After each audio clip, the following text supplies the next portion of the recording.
Good morning, everyone, and today we are looking at the District 5 Layer Cake or the Cosmonaut V2. Either way, this is a really cool little atomizer, and there's quite a story behind this. So let's kind of get some things off the bat here right away. First things first, this is an RDA. It means you have to put your own coils in it. For everyone rolling their eyes, I'm sorry if you don't know about this, then this is going to be a pretty fun video for you guys. So what I've gone and done is I'm going to go through and explain to you how kind of a dripper works in the sense that its design features. So for example, the Layer Cake, when this was released a couple months ago, there was a few reviewers that kind of panicked and were like, oh my god, you know, the center post is exposed and there's no insulative properties and all this kind of stuff. So I would love to dive down and show you pretty much exactly what that looks like, why he made his point. I'm not saying he's wrong. In fact, well done, sir, because safety is important here.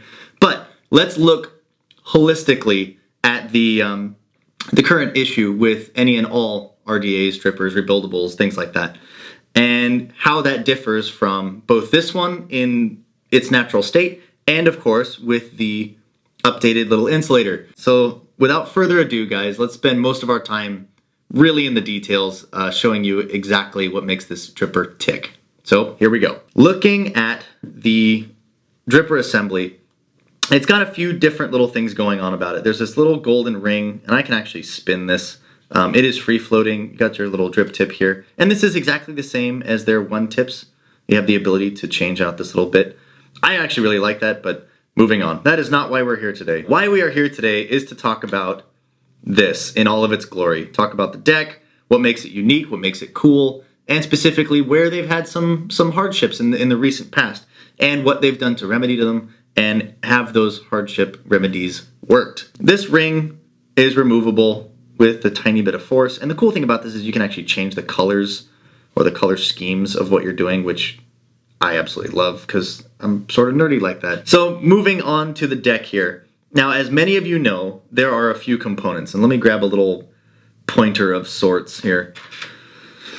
There is the topmost positive post. Now you can see here there is a center screw holding the center post, the ceramic steel, and its respective insulators in place. So when we remove that, you can see the positive post just comes off, along with this ceramic steel piece. Now these pieces are really strong. I actually tried breaking one of these in my little vise here. And I tried putting two pieces of metal on one side, one piece on the other side like that, and pinching it down such that it snapped this piece. And it eventually did, but my god, it took quite a bit of force, especially where it is on this tiny little thin section. These are incredibly strong. I'm really impressed. I have no idea what it is, but again, kudos guys on D5. This is awesome stuff. Positive post has a little nib on it where it interlocks with the ceramic steel. There's a little bit of play there, but you actually need that. And again, the ceramic steel will sit inside this negative deck along these two little tabs here, these two little winglets.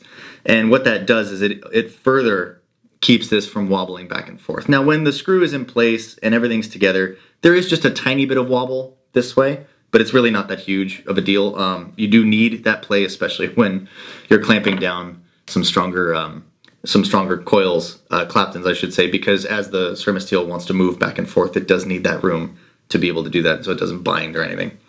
Now, let's talk about the insulator, right? There's a lot of conversation talking about the insulator and why they made changes, and to be honest, when they were making these changes, I was in the office with them, and I feel like it is my duty to go through and actually explain, you know, what the original concern was, and how this plays in to that whole scheme here, right? So moving forward, you can tell that the one I've got, the insulator here, has these two little tiny nibs sticking up. Now when the ceramic steel is in place, you can see, especially if I hold it with a little tiny gap where a coil would go, you can see that those two little nibs thoroughly protect the center screw. Center screw meaning this thing, right?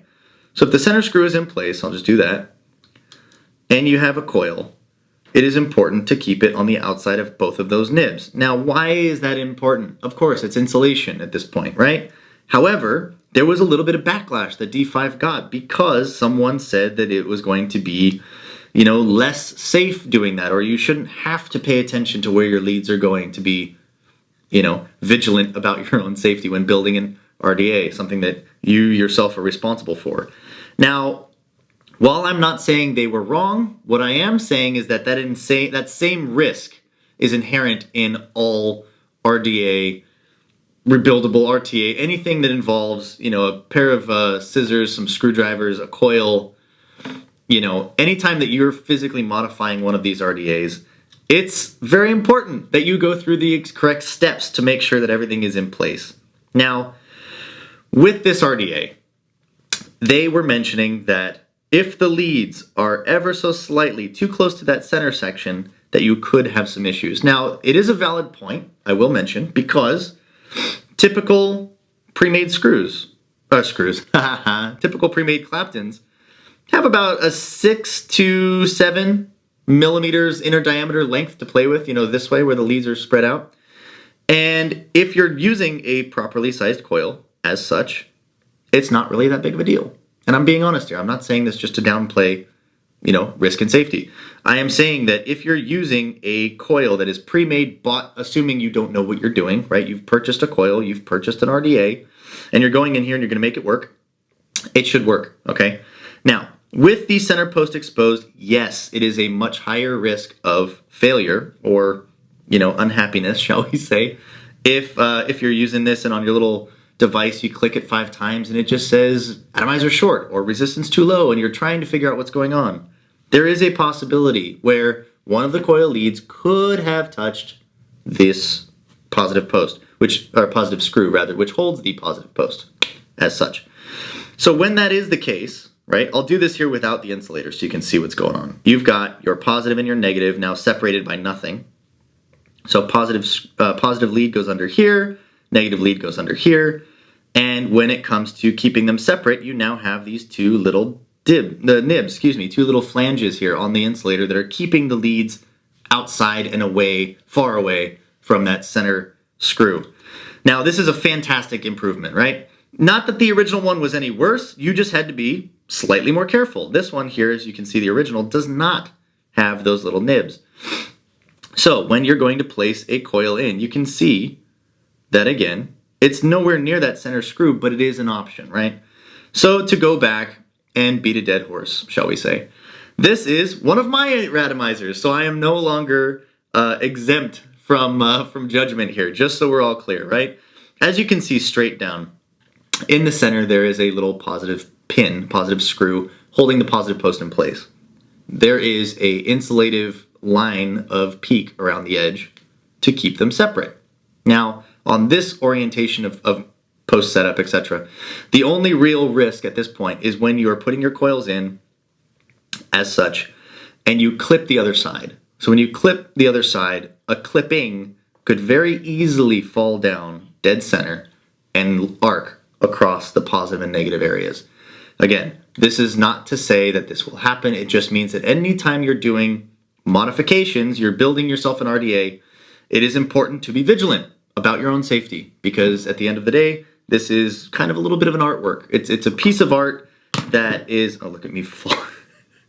I'm dropping stuff all over the place. It is a piece of art that requires your full attention so that you can get the maximum enjoyment out of your vape. Now, let us dive down. We're already down, let's say. Let's go ahead and build this thing and see what we can get out of it. The second option I wanted to talk about, or the second thing I wanted to talk about, is a lot of people are talking about how warm the top cap gets, okay? We've got 2 coils in there, dual heating element. The top cap will get warm. Now, why it's getting warm or warmer, or people feel like it's getting warmer than other atomizers, is mostly because this is aluminum. Aluminum conducts heat incredibly well, which means that it heats up, but it also heats down very quickly. More so than, for example, steel.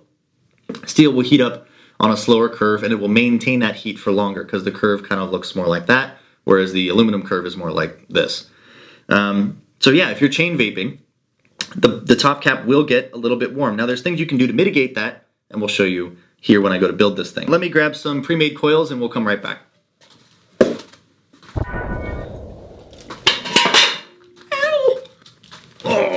Right in the kneecap. Crafty Coils to the rescue yet again. Here we go. Let me show his work here. It's gorgeous stuff. I have some ridiculous multi-core Claptons here.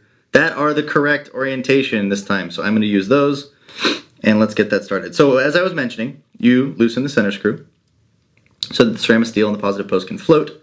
You then install your coils exactly like so. Where's my tool? There we go. And we do the clippings.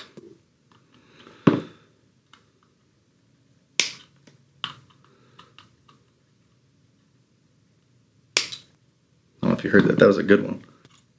Now, a lot of you guys out there have those cool little tools that tell you when to clip. I don't have those, as you can tell. I am not cool. All right, that'll go nicely. Go nicely there, I think. And give it a clip-a-roo. Aha! So, if you can see, I just realized I was off camera. Sorry, guys. As you can see, there's this little wire sticking out just there. So we're gonna have to be really careful about clipping that guy and make sure it doesn't fall down. Those are the little ones I'm talking about, or more.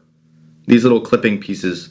This is what I'm talking about when you go to build a regular style or a regular post orientation dripper, such as this one, the ones getting down to the bottom and causing strife. On this particular dripper though, the Layer Cake, you don't have to worry about all that kind of stuff. It's actually really nice and convenient. So as you can tell, I have accomplished the building of the coils with many much help.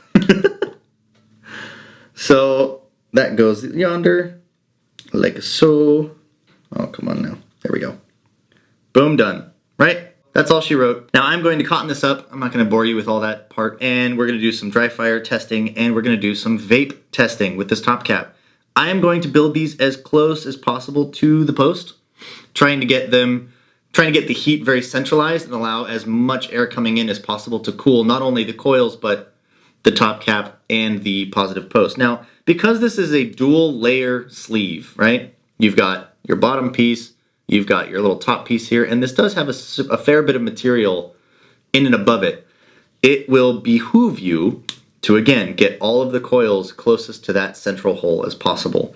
Now, originally I would have thought, okay, well, if you put the coils all the way out to the end, you're closer to the airflow, therefore it's going to be hitting the coil and going everywhere else, which is true. But for heat, this is a little bit better, and especially for cloud chasing, opening up that inner chamber would be nice. These are definitely cloud chasing coils, but the top cap was designed for flavor. So even though I have little flavor Claptons, I'm deliberately not using them just because I kind of want to go crazy with it. Oh, there you go. I got a little friend, a little tag along. So yeah, let's cotton this up. We'll come back and we'll get this taken care of. How about a battery? Battery would be good, wouldn't it? No making fun of my batteries. I like them.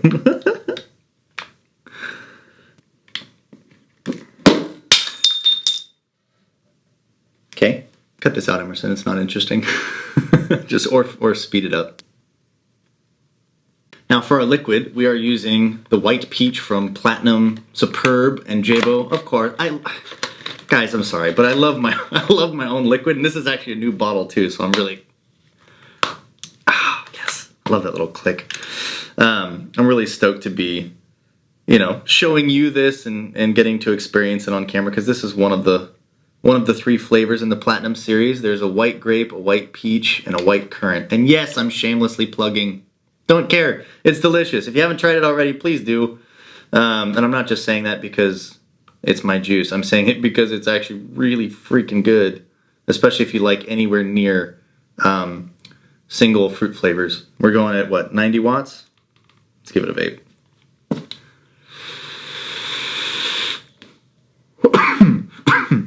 I've actually not taken a huge lung hit like that in a while. There we go. Been a while. Forgive me.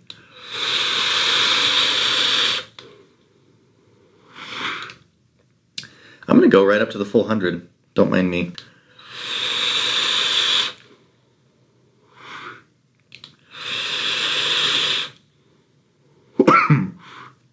Okay. So, 2 things. It's getting a little dry, which has to be expected. And I am getting a tiny little tingly sensation right on my lips, right where it's touching the top cap here. So yes, it is getting warm, but as I mentioned, it's aluminum. It's gonna. Nothing you can do to fix that. And in fact, people have been using aluminum sleeves forever. Ever and ever and ever. And without any real issue, but it is something that will happen. Now, if I had to mention a con here, right? I haven't really done a pros and cons. But if I had to mention a con, it would be that this ring does spin so freely. And when the O-rings here start to get a little bit of juice on them, the juice sort of seeps out of that spot right behind the ring. And that's just a personal annoyance. I can fix that by adding slightly stronger O-rings here, just to make it click in a little bit more positively, but for the moment, it's all right.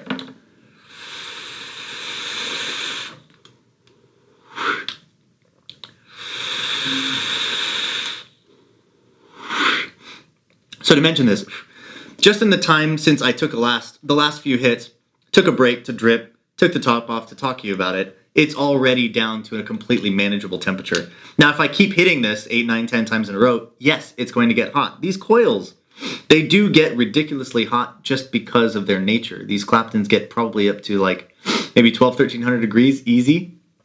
So for some of that ambient temperature to not absorb into an incredibly conductive metal is a little bit silly here. So if you don't like the crazy, like I've done the crazy build, I would really suggest with this atomizer, smaller Claptons, maybe something along the lines of this little guy, instead of, you know, the crazy huge cloud chasey stuff that I've done here. Now, I'm not saying that to avoid the heating issue. I'm saying that because that's what this atomizer was designed for. This is a flavored dripper with the tendency to do cloud chasing builds. It'll do it. It's not meant for it. It is meant for, if you look at the airflow slots, they're pretty small. If you look at the height of the thing, it's pretty small. You look at the material, everything is designed to be, you know, the center post acts as a chamber reducer. The reduced chamber itself makes a very small space. So when you're using, you know, these tinier Claptons, or even these are pretty good size, but when you're using smaller Claptons, it really does sing. The cool thing about it is if you want to go crazy, kind of like I did, or even beyond with like these ridiculous, you know, 4-wrap, 15-ply Claptons, it'll do it. It can take it because of the post spacing. But at the end of the day, this is really just a beautiful, small flavor dripper that can take quite a beating, in my opinion. So when it comes to, you know, an email, or when it comes to a reviewer saying that something is ultimately dangerous, please listen to them because they're probably right. When you're looking at something like this as a system, you need to understand the breadth of what that actually means as far as risk goes, as far as, you know, where danger could and will happen, and as far as your responsibility to be vigilant against those things. So as always, guys, stay well, subscribe, vape, comment, get the bell on, all that stuff. As long as you're not on the cigarettes, to quote my friend Twisted420, then we're gonna be good, guys. Thank you so much. Love you. Bye.